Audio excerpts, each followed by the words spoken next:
Fala galera, boa noite. Só esperando aqui o Misha entrar para nós iniciarmos a live. Beleza?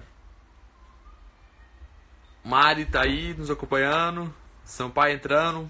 Paulão aí entrando agora. O Pump, pai, chama. Misha entrando agora.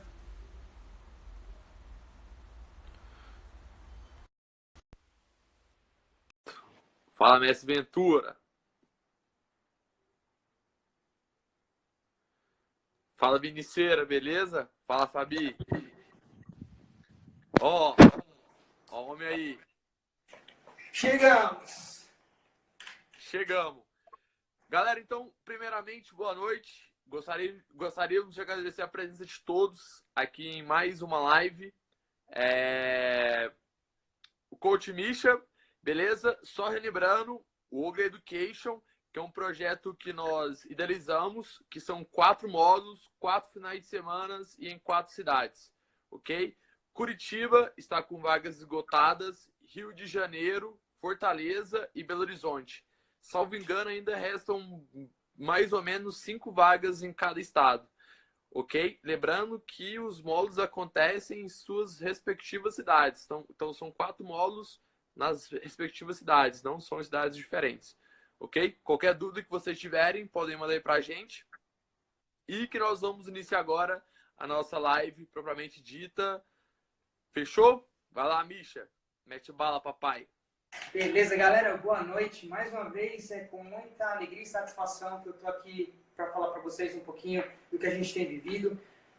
Para mim, é uma realização muito pessoal fazer parte da Ogre Education, justamente o que o Joãozinho falou aí. Eu, como treinador, eu sempre busquei muito cursos para que eu pudesse ter um bom processo de formação, né? Então, a ideia desse curso é justamente essa, a gente, através dos pilares de mobilidade, de um bom levantamento de peso, de um pilar ginástico, saber inserir isso dentro da alta intensidade, uma programação inteligente. Programar para um esporte híbrido multimodal, de várias modalidades, não é tão simples assim. Então a gente precisa saber um pouquinho onde a gente está pisando. E a ideia da live de hoje é justamente a gente retomar um pouco do que foi falado na última live, onde a gente falou sobre base aeróbia, tá? E entendemos um pouquinho sobre bioquímica básica do exercício, fisiologia do exercício. Então, a gente vem construindo essa base para conseguir na periodização, chegar no pico da pirâmide, que é a periodização. E hoje a gente vai falar basicamente sobre... Essa aqui é a pirâmide do CrossFit, que a gente falou na live passada. Hoje a gente vai falar sobre weightlifting e ginástico, elementos de base de força. E hoje, especificamente, a gente vai falar sobre força absoluta. Então, retomando a live passada, hoje a gente falou sobre base aeróbia, a importância da base aeróbia, a importância dos treinos de longa duração, baixa intensidade, os efeitos fisiológicos que esses treinos causam. E, juntamente com essa base aeróbia, tem um porquê muito grande dessa força absoluta está na base da pirâmide também. E é isso que a gente vai falar um pouquinho. Opa, erros técnicos aqui. Vamos ajustar esses detalhezinhos aqui, galera, ao vivo. Deixa eu pegar o controle aqui. Voltamos. Beleza, galera, voltamos aqui. Essa base aeróbica tem um significado importante junto com a força absoluta para eles estarem na base da pirâmide. Beleza? Para a gente passar, a gente precisa definir alguns termos. Galera, pode estar pequenininho, talvez vocês não consigam ler, mas esse material vocês vão receber também. Tá? Hoje tem uma surpresinha para vocês, inclusive no final da live aí, que a Ogre Education preparou aí para vocês. Então, a gente precisa definir o que é força e catalogar essas forças, né? Quais são as forças que a gente utiliza quando a gente está treinando. Então, basicamente força estática ou isométrica, que são forças sem movimento significativo ou deslocamento do corpo. A gente vai dar exemplos do que são forças isométricas. Por exemplo, uma saída do clean, a gente faz o movimento do clean, recebe a barra para fazer o arremesso, para fazer o jerk, enquanto ela está apoiada no ombro, é uma força isométrica. Então, forças isométricas são forças sem movimento significativo, deslocamento ou pouco deslocamento do corpo. Tá? Força dinâmica ou isotônica é caracterizada por mover o corpo e inclui outros tipos de força. Então, é o percurso que a barra leva, tá? É o tipo de força que você vai aplicar durante o movimento da barra. A barra está se deslocando, está se movimentando. Essa é uma força dinâmica. A força relativa, força máxima por quilograma de peso corporal, é importante para os atletas cuja força é limitada por classes de peso, tá? Categorias de peso, essa é a força relativa. E a força absoluta, que é a força de potencial máxima que o corpo ou a parte do corpo pode produzir. Então, é o máximo de força. Superar a resistência máxima, independente do peso do atleta. Peso absoluto. Algumas características importantes a gente tem que levar em consideração quando a gente fala de força isométrica aqui, força dinâmica. Tá? Por exemplo, a força isométrica ela é muito importante para gerar um equilíbrio na barra. Tá? Vamos definir um pouco melhor a força. A força é um fator importante para dominar a técnica com peso pesado. Tá? Então a gente precisa de força para dominar a técnica com elementos de peso mais pesados. Certo? Os grupos musculares, eles trabalham juntos e coordenados. Então, quando a gente faz a força isométrica, a força isotônica, a força dinâmica, os grupos musculares devem estar coordenados e equilibrados. E esse é um trabalho bem interessante que eu tenho vivenciado bastante com a planilha de levantamento de peso da Ogre Education, onde a gente voltou para a base, onde há um equilíbrio muscular, onde há um trabalho de coordenação muscular para que a gente consiga realizar uma transferência para a próxima fase de treinamento. Tá? O grupo muscular fraco vai gerar um desequilíbrio. Esse desequilíbrio ele vai gerar um erro técnico do levantamento de peso. Tá? E aí a gente tem que prestar atenção para trabalhar no reequilíbrio, e aí entra a parte da base do Silvio, do grande Silvião lá que fala sobre mobilidade, que fala sobre ativação, para gerar esse reequilíbrio. Tá? Um bom trabalho de força isométrica, um bom trabalho de força dinâmica ou isotônica vai ajudar na prevenção de lesão, galera. Sim, um bom trabalho de força, sequência no treino, rotina nos treinos, um bom trabalho de força vai ajudar na prevenção de lesão. Tá? Então é importante a gente prestar um pouco mais de atenção quando a planilha vier escrita lá, parte isométrica, parte excêntrica, concêntrica do movimento, tá? Que são os tipos de contração, e para que a gente consiga realmente ter um maior equilíbrio muscular e prevenir lesões. Tá? Joãozinho, se você quiser falar alguma coisa aí sobre aquele trabalho que você está fazendo sobre a planilha em relação a forças isométricas, força dinâmica, fica à vontade, beleza? Beleza. Então, o trabalho que a gente faz dentro da planilha, que a gente vai levar também para o Ogre Education, esse trabalho é onde nós começamos primeiramente pela força isométrica, né, que é a manutenção do comprimento aí, do tendão, onde nós conseguimos não só esse trabalho, vamos dizer, mecânico, mas também de fixação da parte neuromuscular, principalmente nas recepções dos movimentos. Então, nós trabalhamos bastante as isometrias dos movimentos dentro da planilha, e vocês vão ver depois nos cursos, que é onde nós vamos conseguir essa capacidade do nosso cérebro entender o que é estar em cada posição e como nós conseguimos produzir essa força, gerando uma melhor estabilidade para os movimentos, certo? Também nós damos muita ênfase aí na fase excêntrica, que é onde nós vamos armazenar energia e depois nós vamos dissipar aí para que nós possamos utilizar na fase explosiva do movimento, dando melhor qualidade para os movimentos, certo? Sendo que, primeiramente, nós começamos de forma progressiva. Então, essa sobrecarga, tanto de exercícios, vamos dizer, em dificuldade e complexidade de exercícios, é também a sobrecarga do treino, vamos dizer, de peso. Então, tudo é construído do mais fácil para o mais difícil. E quanto mais vivência vocês têm e movimentos que vocês conseguem realizar da melhor maneira, mais adaptações positivas vocês terão com esse progresso. Automaticamente, lá na frente, vocês serão beneficiados e não terão vícios de movimentos errados. Perfeito, perfeito. Isso está ligado, essa força aí está ligado que o João falou, justamente assim, nós somos considerados iniciantes no trabalho de weightlifting, né? Justamente porque a gente tem pouco tempo, o esporte, a gente ficou conhecendo o esporte, a maioria de nós, na verdade, ficou conhecendo o esporte através do CrossFit. Então, nós somos considerados iniciantes até para a formação do atleta chinês, isso leva muito tempo. Eu falo escola chinesa porque é a escola que eu tenho referência, né? E, então, o sistema nervoso central, se a gente não tomar cuidado, o sistema nervoso central, vão existir certas limitações do sistema nervoso central quando a gente trabalha com força excessiva, tá? E isso leva diretamente ao recrutamento de unidade fibromotora.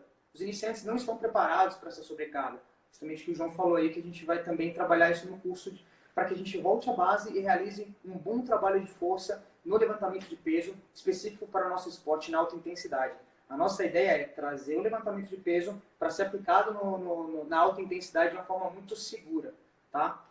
Vamos dar continuidade aqui. Bom, aqui tem algumas frases que são legais para a gente debater um pouco e vocês ficarem sabendo. Se não houver força, não haverá energia, mesmo se houver velocidade. Você pode ser rápido, tá? Você pode se mover muito rápido, mas se você não tiver força, você não vai produzir energia. Não adianta. Se houver velocidade, não haverá energia, mesmo se houver força. Então, são coisas que entram em combinação, tá? E isso gera a potência. A potência é a combinação da capacidade do atleta produzir força e a habilidade de mover a barra rapidamente. Tá? Então, a potência ela é ligada diretamente à força, aplicada à velocidade. Tá? Potência é a qualidade mais importante para um levantador de peso. E trazendo isso para o nosso esporte também, é muito importante esse desenvolvimento aqui. Mas tudo isso, como o João falou, vai do mais simples até o mais complexo. Então, a gente vai desenvolvendo primeiro o básico, até chegar nos trabalhos de potência com velocidade, para que o trabalho seja eficiente. Um exemplo muito clássico que tem sido feito na base do levantamento de peso são os trabalhos de fixação com barra, e aí para trabalhar esse gesto de potência com velocidade, trabalhos de pliometria com peso corporal.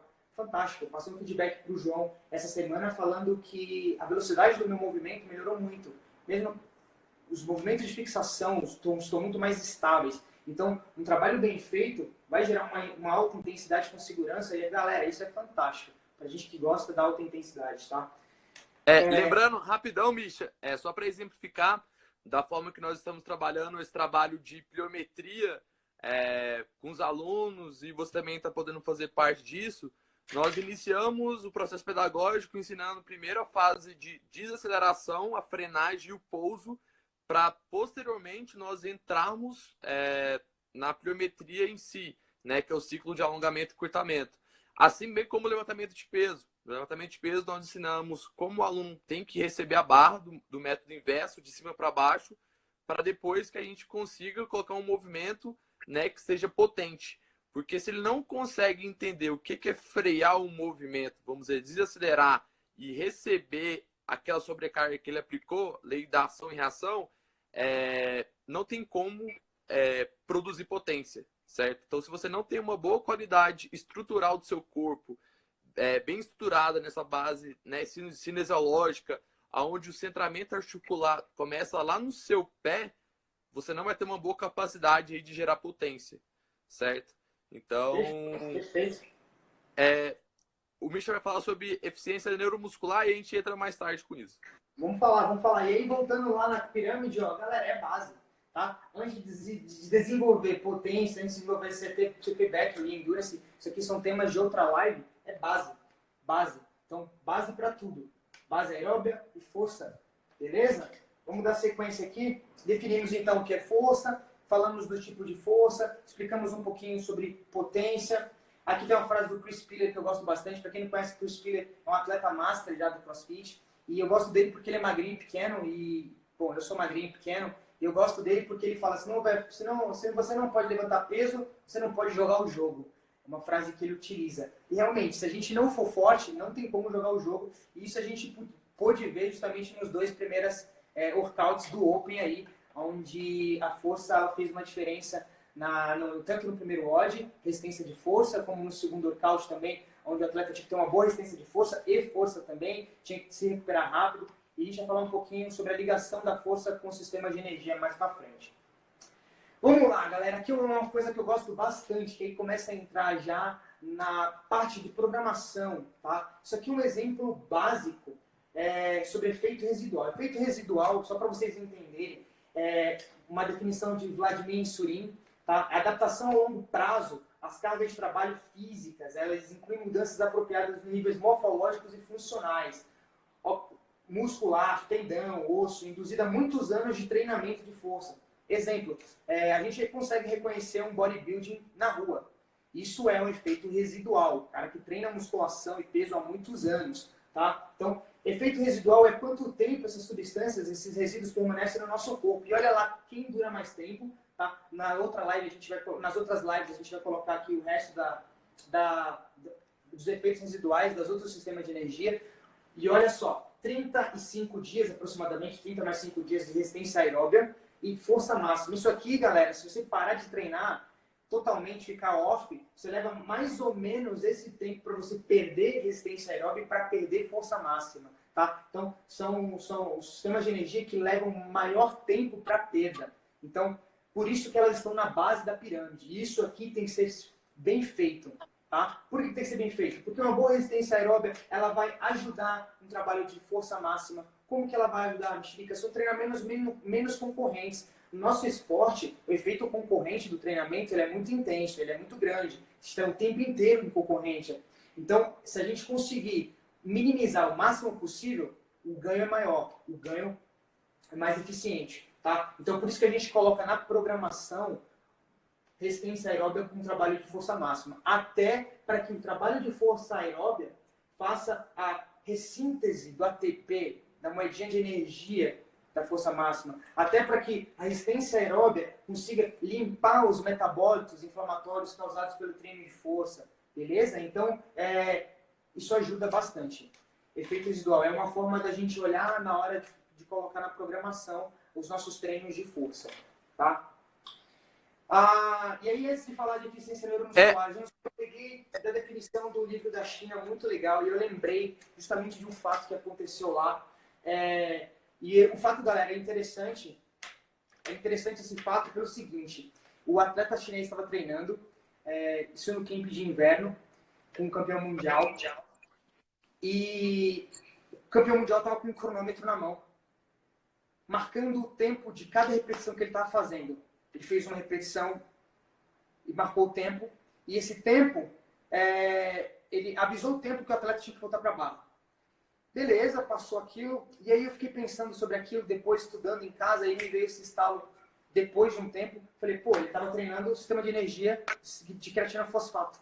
Então, o atleta, o coach dele, sabia exatamente o tempo que ele demorava para voltar de entrar na definição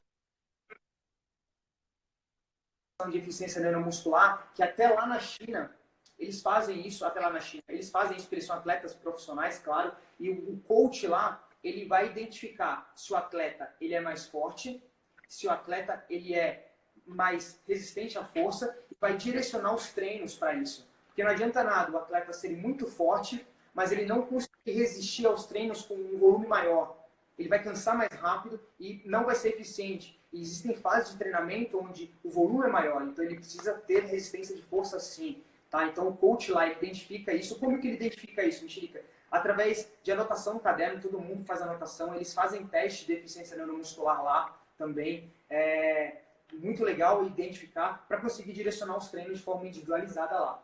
Tá? Outro trabalho que eles fazem também, se ele identifica que um atleta ele é muito eficiente tecnicamente, mas ele não consegue mover cargas pesadas, ele vai fazer um trabalho de bodybuilding, de fisiculturismo com eles. Tá? Justamente para preparar esses atletas, preparar a articulação dos atletas, blindar a musculatura para que ele consiga suportar também pesos mais pesados. E fazendo essa transferência para o nosso esporte, isso acontece dentro do nosso box de crossfit muitas vezes. A gente está pronto realmente para fazer um trabalho de potência com um volume altíssimo no meio dos workouts, combinado com outros elementos de handstand push-up, de overhead squats, combinado com muscle up para o ombro. Então a gente está preparado realmente a suportar. Fica aí só para a gente refletir um pouquinho sobre isso e, de repente, para fazer um trabalho de base, identificar o que está acontecendo, esses desequilíbrios, para a gente fazer um trabalho específico.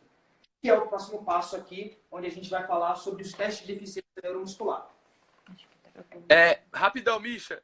E o que o Silvão colocou aqui também, ele escreveu aqui no texto aqui, nos comentários, falou, essa base é fundamental porque as pessoas do CrossFit sempre pensam em fazer força dentro ou acima do limiar de fadiga. Mas como essa força não foi trabalhada na base, gera estresse neural muito rápido. Muito. Certo?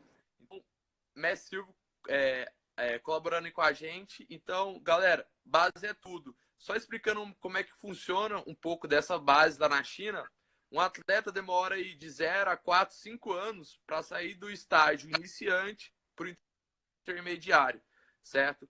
A maioria, quer dizer, todos são selecionados do campo. E isso existe também uma explicação que foi nos dada tanto na Colômbia, onde eu fiz o camp, quanto na China. Os atletas que são selecionados do campo, que geralmente são mais pobres, eles ficam mais suscetíveis a estímulos mais biodiversos. Então, eles geram estímulos no corpo deles que vão ajudar e favorecer, principalmente nessa questão de força, e desenvolve mais essa capacidade neuromuscular. É só comparar, por exemplo, você pega um menino de apartamento e pega um menino de campo. Coloca os dois para correr. Vamos ver qual que tem a melhor coordenação motora. Com certeza vai ser o menino do campo, porque ele está sempre exposto ali àquelas condições biodiversas, né, que nos foi condicionado.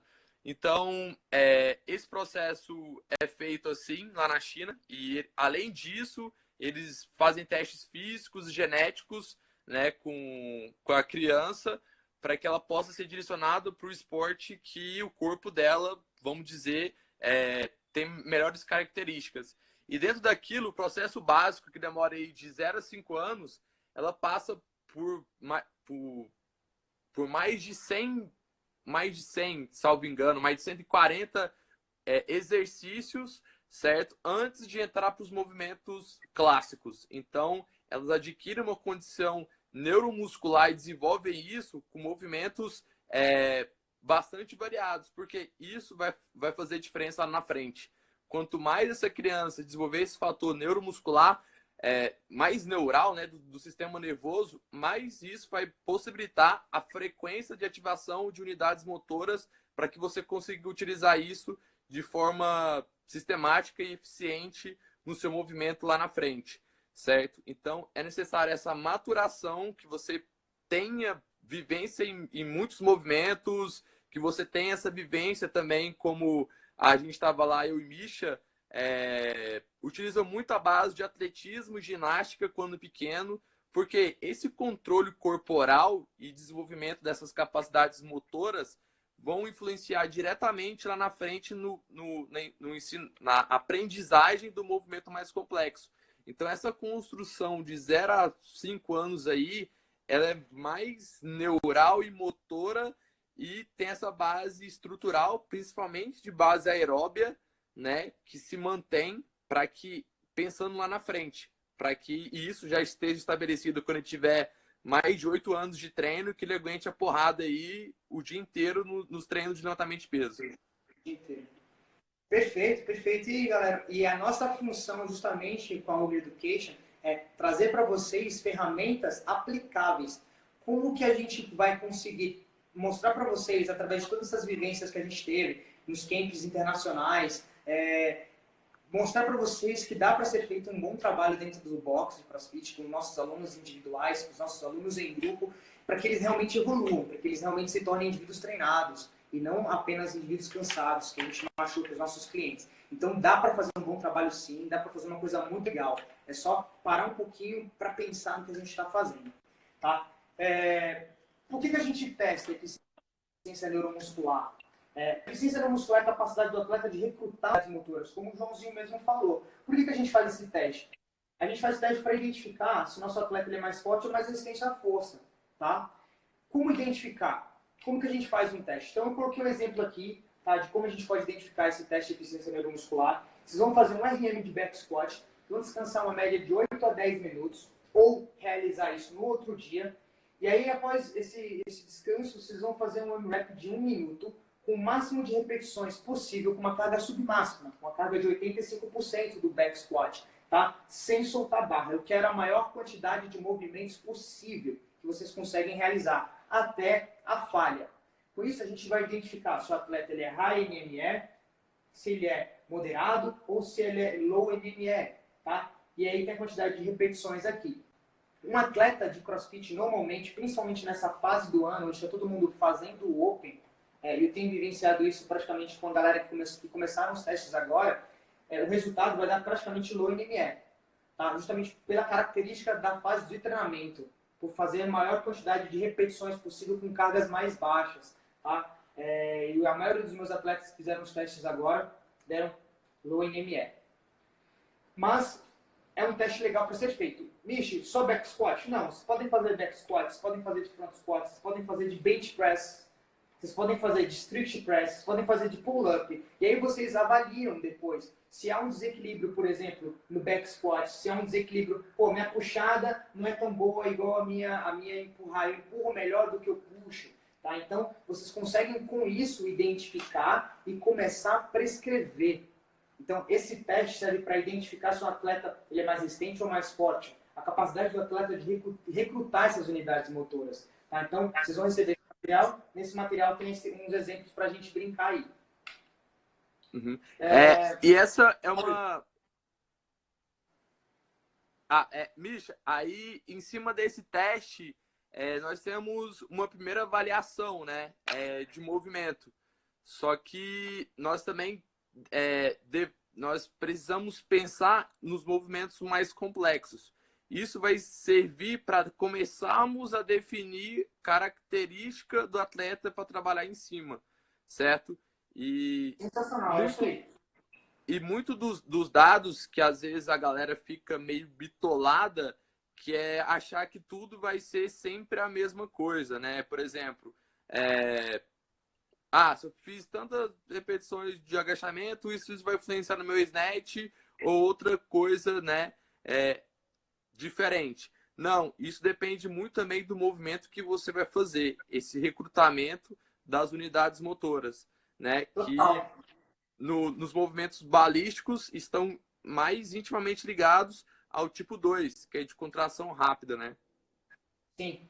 Esse teste, Joãozinho, eu peço para que a galera faça com cadência. Então, eu vou escrever depois para mandar o material para vocês, mas é importante, nesse back squat, vocês realizarem o teste, por exemplo, com 3 segundos, descendo em 3 segundos, subindo rápido, para que vocês depois, quando forem realizar a programação do treino de força, se isso for identificado que precisa trabalhar força, vocês consigam realizar os movimentos com a mesma cadência também, para que o treino não perca, não fique diferente. Exemplo, eu faço o back squat descendo rápido, subindo rápido, mas no treino eu vou trabalhar cadência com carga mais pesada. Então fica fica até mais difícil isso. Então se você faz uma carga máxima de back squat com cadência, na hora que você for programar, também programe com cadência, tá? Então, toma cuidado com isso aqui na hora de realizar os testes, mas eu vou colocar essa observação para vocês aqui. Seguindo aqui, qual é a ideia? Identificar se o nosso atleta ele é high NME ou se ele é low NME. Se ele for um atleta de característica high NME, isso aqui, galera, é uma definição que ele contém a maior unidade de fibras recrutadas, ou isso aqui é novo, tá? Quem falou isso aqui foi o nosso amigo Bruno Cocoro, onde foi identificado que não só a unidade de fibra recrutada, de fibra motora, mas pode ser um problema também no débito cardíaco, tá? Ou insuficiente em comparação à demanda de O2 solicitada pelos músculos. E aí, onde a gente volta, Joãozinho, lá na base aeróbia. Se o seu atleta, se ele é high NME, ele fez de 1 a 3 movimentos, ele pode tanto ter uma maior unidade de fibras recrutadas ou o problema no débito cardíaco suficiente para mandar oxigênio para os músculos, beleza?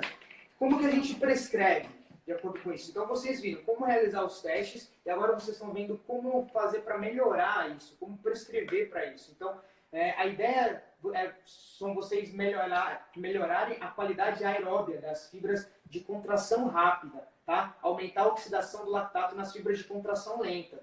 Quais são os tipos de treino? Exemplos de treino. Primeira semana, vamos lá.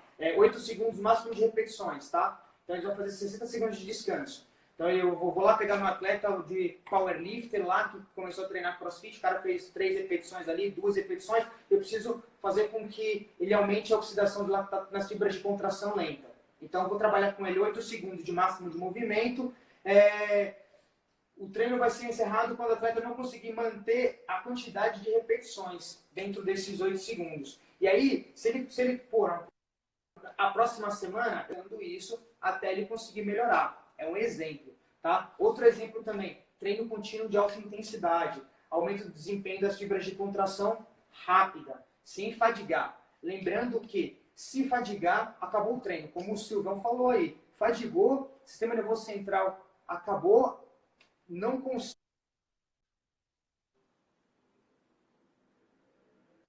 resultados, tá, galera? Então, trabalho sem fadiga. Tem outro exemplo de como melhorar isso também.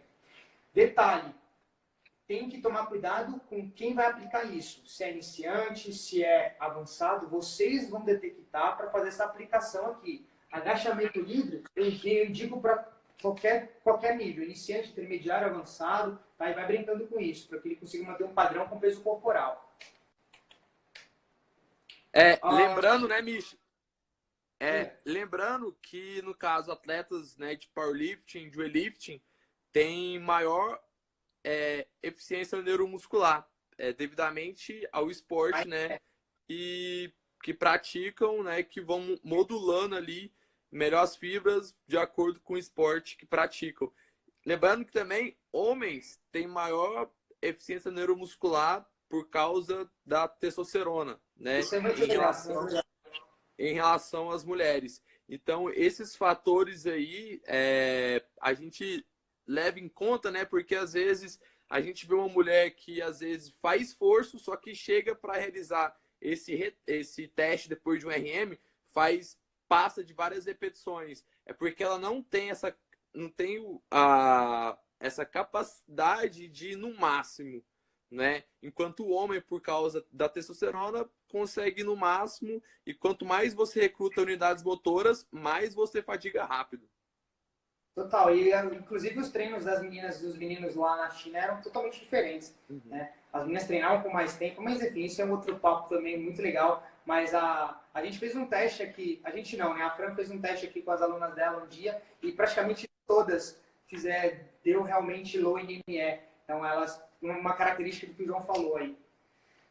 Se o seu cliente aqui, se o seu atleta lá identificou que ele é low ou moderado, moderate NME, qualquer treinamento de metodologia de força para ele vai resolver. E aí a gente pode usar qualquer treinamento de força que vocês quiserem aí.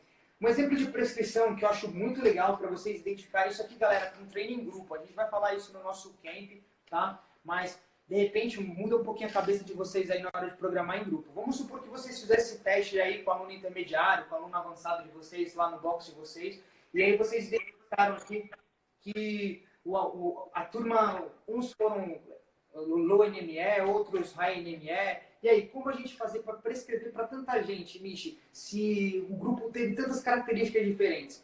Olha só, vamos pensar da seguinte forma. Vamos trabalhar num back squat, tá? De 3 a 5 sets, de 2 a 5 repetições. Então, beleza, a gente está trabalhando de 2 a 5 repetições. O seu cliente que fez o teste lá, e ele deu low ou moderate NME, ele vai olhar para o treino e vai falar assim, tá, eu não vou trabalhar 5 repetições, eu vou trabalhar menos. Então você vai educando os seus clientes a isso já. Mas tudo isso você vai educar os seus clientes a isso. Se o cara lá, se você identificou, chegou uma pessoa no seu box, um aluno no seu box, você identificou que ele é high NME, ele vai olhar para o treino e falar assim, tá, eu preciso aumentar as fibras de contração, vou trabalhar repetições vou trabalhar 5 repetições. Então aqui está uma forma da gente pensar, e a gente pode fazer isso em qualquer exercício. Deixar o treino meio aberto com o número de repetições. Lógico, se você realizar testes, tá? Também isso é legal também para que a gente consiga trabalhar no aluno de forma personalizada dentro do box, tá? A gente consiga direcionar exatamente quantas repetições que a gente quer que ele faça. Isso é legal. Ao invés da gente colocar, beleza, pessoal, hoje a técnica são 3 séries de 8. Não, deixem aberto, porque tem gente que não vai conseguir fazer 8 repetições, tem gente que vai fazer 8 repetições fácil. Então, são maneiras da gente conseguir pensar um pouquinho aí na hora de fazer a programação, isso para um treino em grupo, tá? Mas deve ser mais elaborado, mais pensado, tem que fazer isso de uma forma... E o aluno gosta disso, tá? Quando ele tem esse tipo de atenção aqui. Então, beleza, a gente falou sobre a eficiência neuromuscular, a gente falou como a China funciona com isso, a importância disso também para evitar lesão na eficiência neuromuscular. A gente falou sobre as formas de aplicação de teste, quais exercícios a gente pode fazer os testes, cuidado com quem você vai aplicar esses testes na sala em grupo. Não é todo mundo que precisa fazer esses testes, tá? Principalmente o iniciante, por causa da limitação do sistema nervoso central. E aí, tem um recadinho para vocês aí. Isso aqui é a lição de casa que a Ogre Education preparou para vocês, tá? A ideia é vocês realizarem os testes de NME no box de vocês, de back squat,